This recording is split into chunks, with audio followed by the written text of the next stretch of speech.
Assalamualaikum warahmatullahi wabarakatuh. Nama saya Ardila Dwina dari semester 3B. Di sini saya akan mereview kembali mata kuliah Hukum Pidana Lanjutan yang telah disampaikan oleh Ibu Profesor Dr. Hajah Hini Nuraini SMH beserta asistennya Bapak Dr. M. Rendi Aridhayandi SMH dengan mereview melanjutkan materi pembelajaran waktu pada minggu kemarin tentang residip atau pengulangan tindak pidana.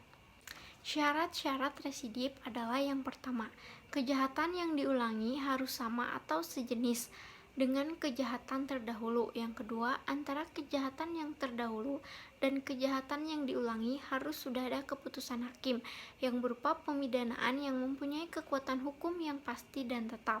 Yang ketiga, pelaku kejahatan dalam menjalankan kejahatannya harus merupakan pencaharian untuk pasal 216, 303 bis, dan 393 syarat itu tidak ada.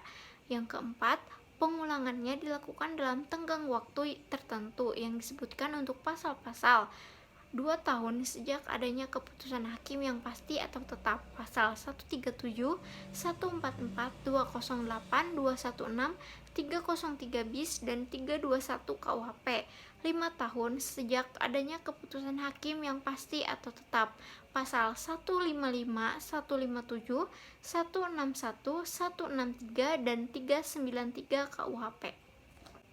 Tidak mungkin ada residip apabila keputusan hakim tidak berupa pemidanaan, melainkan prisprak atau pembebasan dari segala tuntutan dan pelepasan dari segala tuntutan.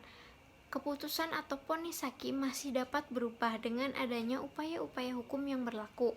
Keputusan hakim yang berupa penetapan atau basicking, misalnya keputusan yang tidak berwenang hakim untuk memeriksa perkara, keputusan tentang tidak diterimanya tuntutan jaksa karena terdakwa tidak melakukan kesalahan, tidak diterimanya perkara karena penuntutnya sudah daluarsa.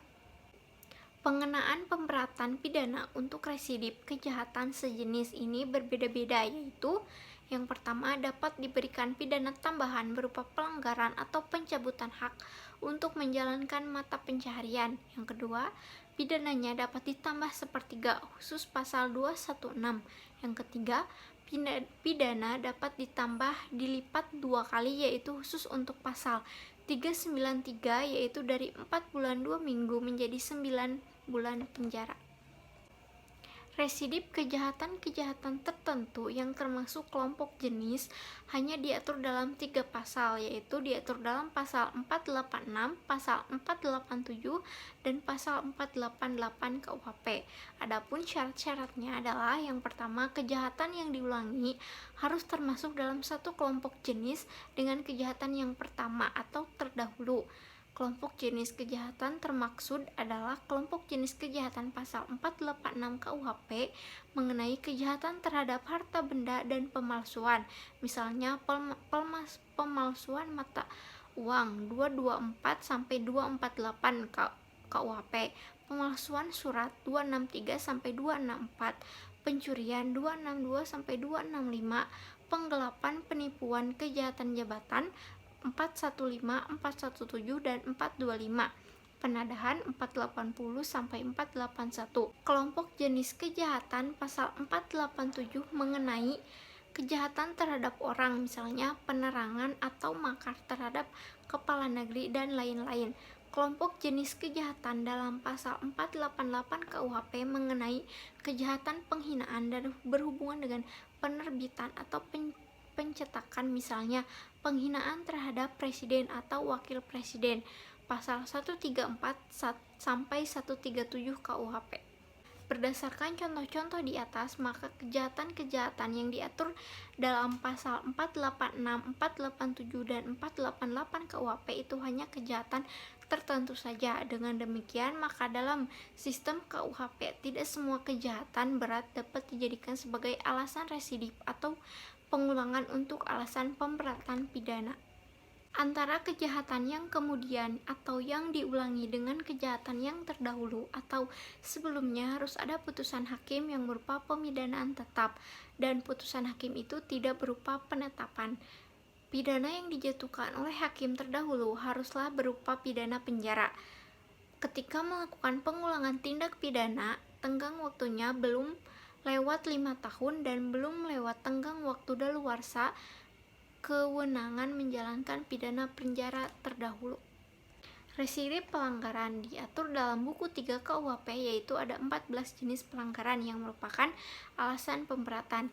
Syarat-syarat residip pelanggaran yaitu yang pertama, pelanggaran yang dilakukan harus sama atau sejenis dengan pelanggaran terdahulu. Yang kedua, harus ada putusan hakim yang berupa pemidanaan yang telah mempunyai kekuatan hukum tetap untuk pelanggaran terdahulu. Yang ketiga, tenggang waktu pengulangannya belum kuat 1 atau 2 tahun sejak adanya putusan pemidanaan yang telah mempunyai kekuatan hukum tetap. Yang pertama, belum lewat 1 tahun untuk pelanggaran-pelanggaran untuk pasal 489, 492, 495, 556, 540, 541, 544, 545, dan 449 KUHP. Belum lewat 2 tahun untuk pelanggaran pasal-pasal 501, 512, 516, 517, dan 540 KUHP. Berdasarkan uraian tersebut, maka pemberatan untuk pelanggaran yaitu pidana denda diganti atau digantikan menjadi pidana kurungan. Pidana atau denda atau kurungan dilipat jadi 2 kali. Residip di luar KUHP. Yang pertama, residip kejahatan terdapat dalam beberapa tindak pidana khusus seperti narkotika dan lain-lain. Untuk pengulangannya yaitu umumnya mendapat pemberatan apabila sanksi pidana berupa pidana penjara, maka pemberatannya ditambah sepertiga. Untuk sanksi pidana yang berupa denda, maka pemberatannya dikali 2.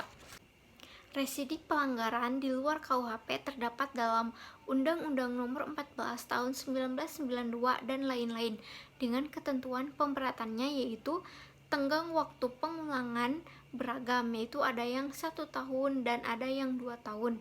Kemudian untuk pemberatan yang ada yang ditambah separuh, sepertiga, dan ada yang dilipat gandakan menjadi 2. Sekian yang dapat saya sampaikan dari hasil review materi yang telah disampaikan oleh Ibu Profesor Dr. Hajaini Nuraini SMH beserta asistennya Bapak Dr. M. Rendi Aridhayandi SMH.